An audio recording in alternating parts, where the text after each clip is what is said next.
Welcome to the McAllister Report. We join John McAllister, top football evaluator, as he shares wisdom and interviews coaches and athletes from around the country. Enjoy today's podcast. This is the John McAllister Report. I'm John McAllister, and I'm fortunate today to have one of the top Ohio high school football coaches and who has just recently retired from the game after 35 years of coaching. 33 years at Pickerington Central. He's been the head coach the last 20 years. 2 state championships, 3 runners-up, and numerous other league championships and everything. So I'm excited to talk with Jay Sharrett. He's been a friend of mine for a long time. I convinced him he was a hard nut to crack, but I convinced him that I was a good for high school coaches and players way back when. So if you'll sit back and enjoy my video podcast with former, now retired head football coach at Pickerington Central, Jay Sharrett.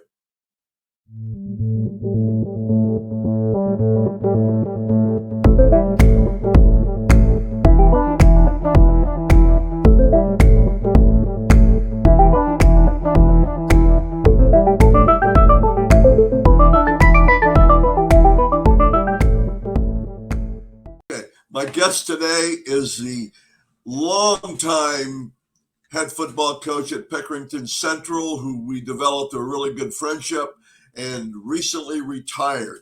I think Jay Sharrett deserves so much applause for putting in 33, 35 years of education alone, besides being a head football coach. Jay, how are you today?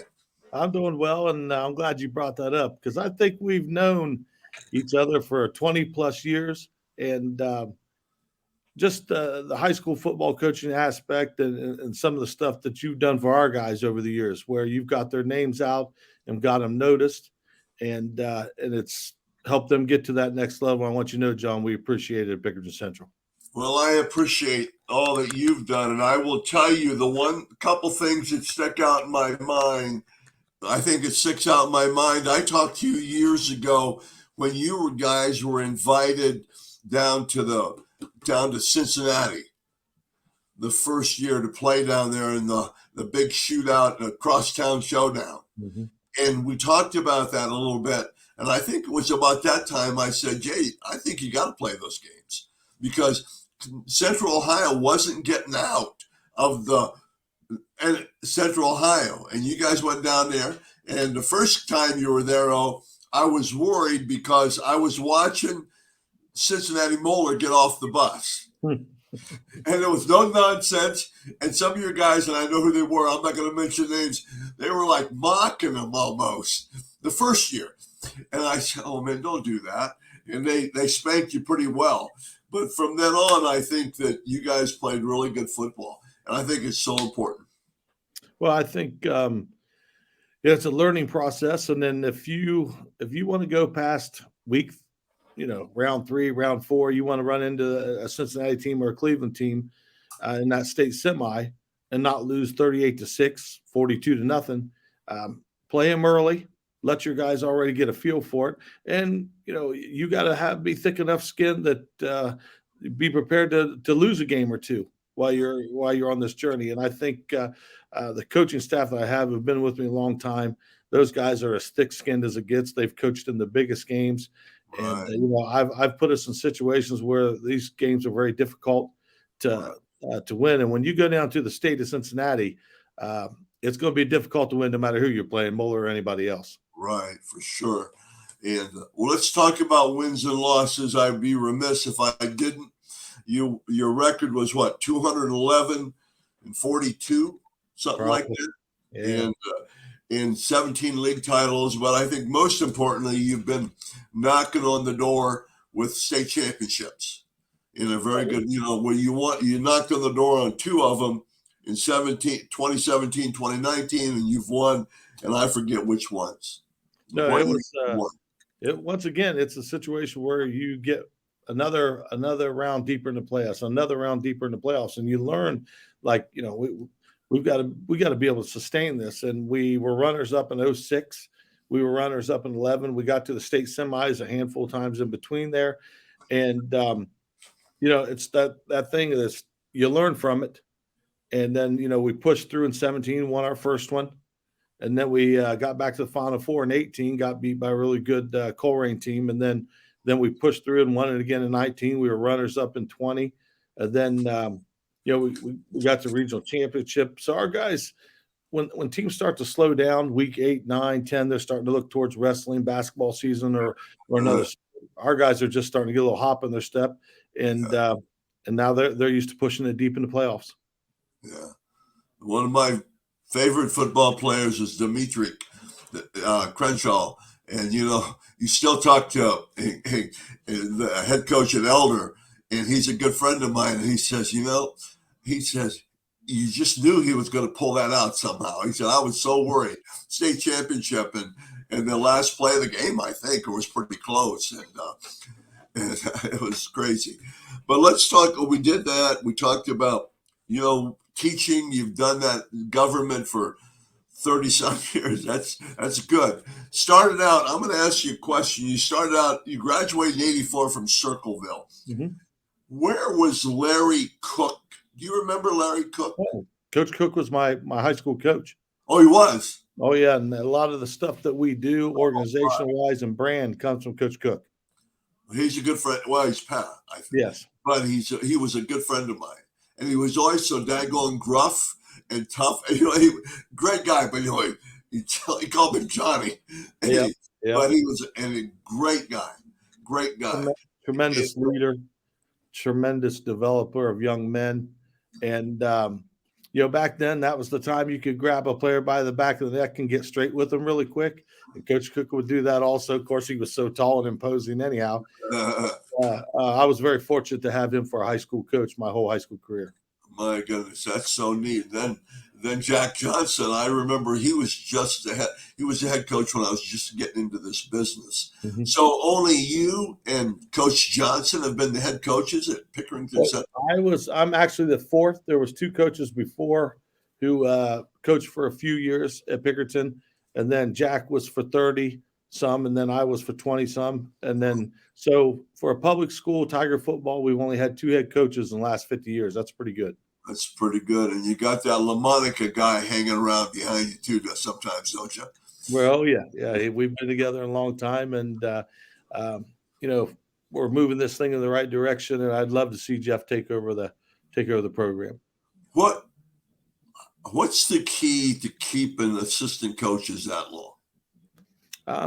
Well, the only thing we do advice to high school coaches right now. What was your key, or what did you think was the advice? What would be how do you do that? Loyalty. Okay. Someone asked me, sum up your program in 3 words: loyalty, loyalty, and loyalty. Don't worry about how much X's and O's they know. Don't worry about, where they played college football. Don't worry about who recommended them. Interview a guy, know what their loyal is. If they're loyal to the head coach, they're loyal to the program, loyal to the players, then they're always going to be at the weight room. They're going to go above and beyond. And, I'll tell you honestly, John, when Jeff and I started this, we had another guy named Jason Roach with us also. And then we had some young coaches, Dave Bristol, Brian Doherty, join us, and they've stayed with us the whole time. And we never planned on winning this many games, but the wins just started stacking up. And the more wins that stacked up, the harder we worked in the off season. And like I said, here we are 20 years later. Well, that's super. And I totally agree. And I remember Coach Trussell told me once, it's not where you work, it's who you work for. If you want to, to move on and things like that, it's who you work for. Of course, Coach Trussell has all those words of wisdom, but I agree with that. Let's talk about, we talked about how you maintained it. And we talked about, let's go, I call it, when I do players, I call it scrapbook time. Are there any like 2 or 3 times that jump out at you that you'll look back and 15 years from now, you'll sit down with Jeff and say, hey, you remember that time? Are there any times like that you can share? Well, there's some I can That share. you can put on the air, I mean. Yeah, that's what I'm saying. I can share some of these times, but some of them, it's best to keep those into a memory. But Okay. like I said before, we never planned on winning this many games. That the wins just started to stack up. The OCC championships started to stack up. The regional championships, the state runners-up, then the state championship, and I think each year that went by and we spent more time together, you become more galvanized and I don't know if there's any one moment. There was a lot of moments over the course of my head coaching career where it could be during a scouting report, even before you play the game. It could be during a pregame. Our guys are pretty businesslike on the field, and there's nothing that brings more happiness and joy for a head coach to get a group of young men together to get a picture taken around a trophy and for smiling. And there's not big $1,000 bonuses involved or any of that stuff, but for that moment, life's pretty good, and I think that's what high school football is about. That's really good. And then I think you've said it, Jay, what advice would you give to young coaches trying to either move up or to get good job? What overall advice could you give to a young coach? Well, I think you just said it in Coach Tressel. Whoever you coach for them. Okay. And your program, your players, you take that to the next level and don't skimp out on one thing. If you're going to be a football coach, be the best one that you know how to be. And we've got guys on our staff who started as young coaches, and they could be a head coach, John, about any school they wanted to if they wanted, but they've stayed here with me, and I'm very fortunate to have that. Now, not only they're my only friends, they're my best friends. Yeah. And like I said, we're here in 2022 and 20 years later, and feel pretty content. Okay, that's really. Now, with that being said, what's down the road for you now? I mean, hopefully you don't have any plans, but what's down the road? Retirement. I think you're going to leave totally in February? Yeah. I finished my teaching and my credit and that kind of thing in February.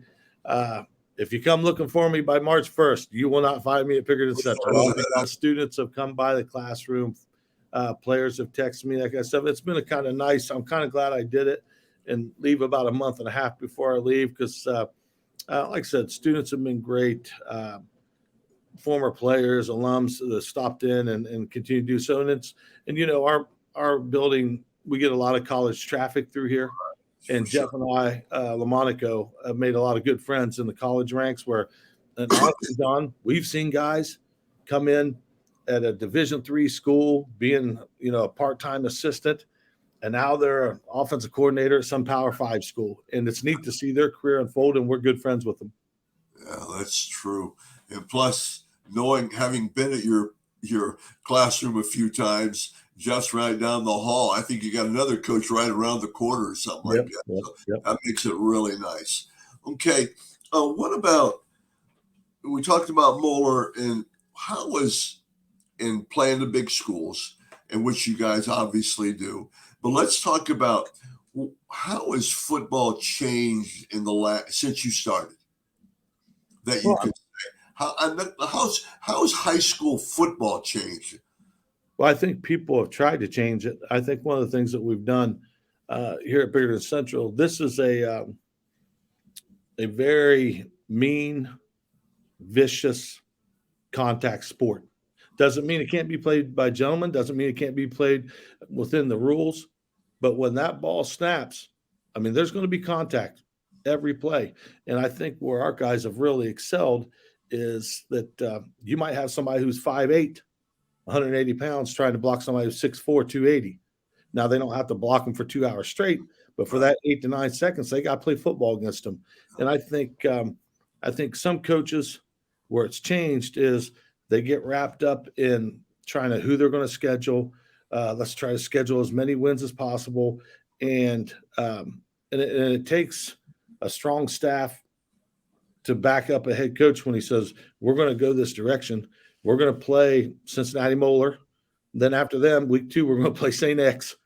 And we might start the season off 0-2, but we came out the back end of it as a better team, and we've kind of done that off and on the whole 20 years. But I think once a coach comes in and the identity he wants to put on that program, don't go to some clinic and change it.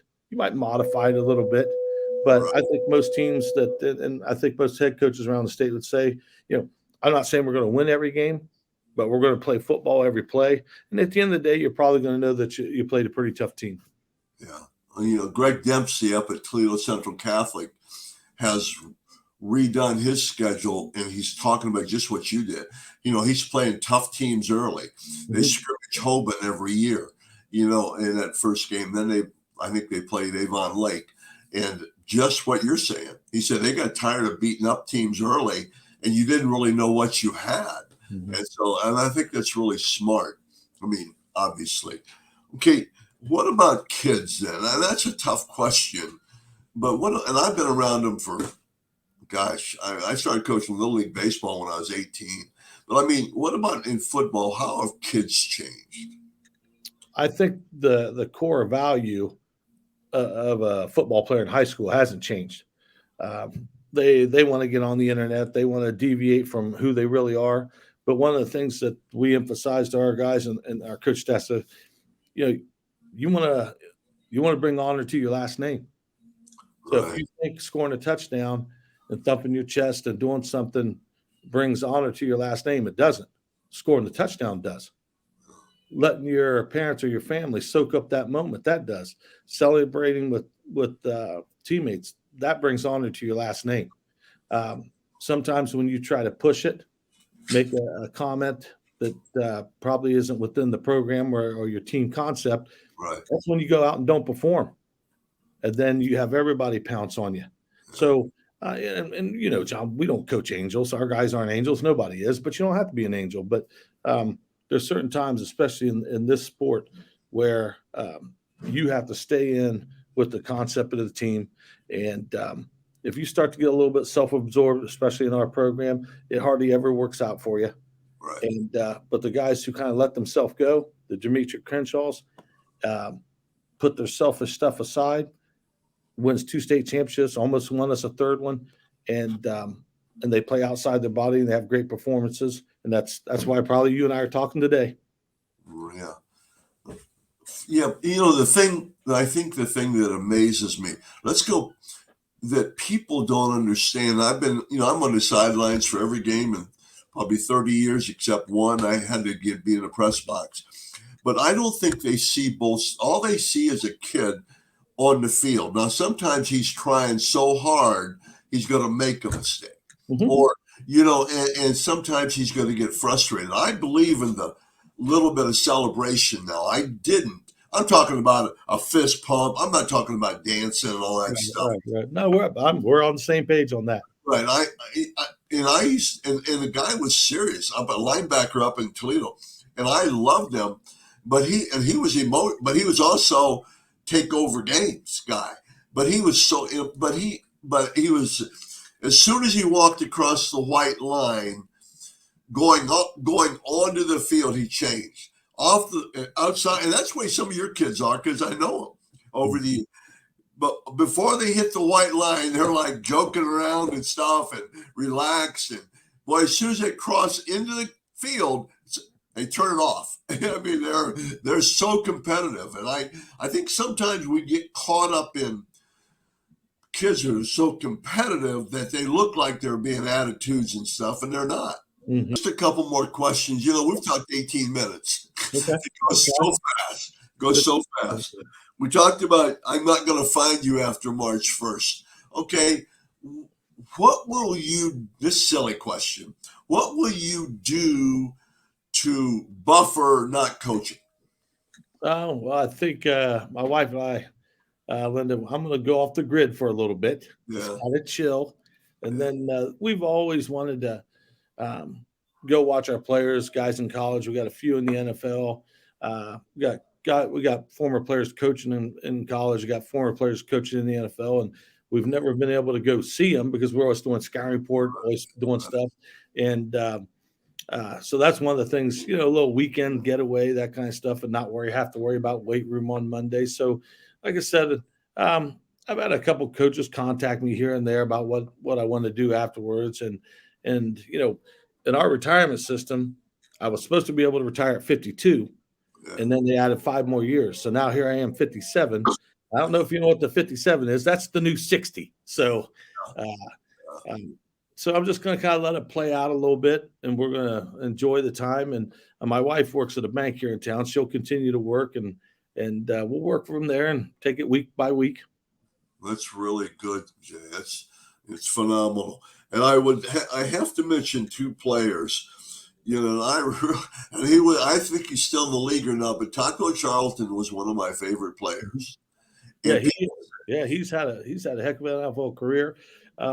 He's been professional about it. He's gone to different teams. He just got activated with, oh gosh, my brain's fried right now, but he just got activated with another team, and I can't think of it right now.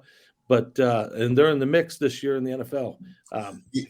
People used to rip on him, and I know but I saw him and I watched him. I went down and watched a basketball game.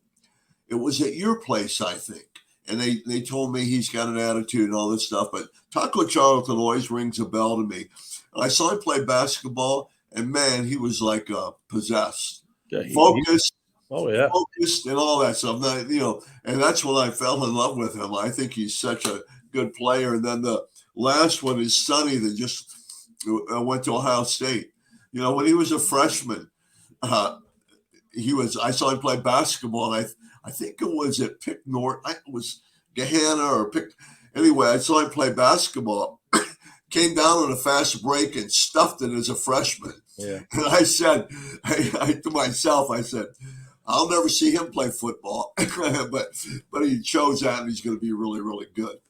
Yeah, he reclassified and graduated early. Right. So this would have been his senior year, and went over to Ohio State. And then Taco Charlton, he signed, came into my brain now. He just signed with the Bears. So he was activated with the Bears. So he's had a nice NFL career. Alex Stiles is over to Ohio State doing his thing. But, we've had franchise players like Xavier Henderson, who's finishing up at Michigan State now, who absolutely, we won our first state championship. He put the weight of the program and everybody, the whole community on his shoulders, and carried us into that state championship. And then, Dimitri Crenshaw, with the 2 state championships he helped us win. But over the years, we've had players that have gone on and been Division III All-Americans, had great careers. And it's rewarding, especially when these guys reach out to you after I've stepped in. And that's what, closing here, that's what you're going to do when you retire. You're going to reach out to those guys. Give me some tickets. Yeah. It's so crazy. I was at Marion last weekend. This is how it works with you. I was at Marion at Meyer last Sunday night, and I'm walking out, and this guy comes running up to me and said, "Are you Coach McAllister? Are you Coach McAllister?" And I said, "Yeah." He said, and his wife goes, "Oh, I'm so happy." And I had him. He ran track and played football for me as a sophomore at Ridgedale. Oh, good. How they come back to you, he's all excited. And his wife said, "Oh, thank goodness he got to talk to you." But and you have so many more war stories like that. But Jay, in closing here, that's part of what coaching's all about too. Those players that you have that you've influenced and things like that. Yeah, I think it's one of the big. Yeah, there's no bonus checks. There's no, I hope we get to this next level of the playoffs because there's more money involved. Like the moment you just shared there with a player, for that moment, life's pretty good. Yeah. Kind of soak it up for that moment. You don't know what's around the next corner, but you enjoy it, and that's what I've done. And hopefully, with these years coming up, I can go enjoy some more. But like I said, I'll be calling those guys for tickets now. That's true. Coach Jay Sharrett, thank you so much for doing this podcast. So much fun. I'm glad to do it, John. Thanks for everything you've done for our program and high school football in Ohio. Well, and I will track you down after March 1st. No, thanks, Jay. See you, buddy.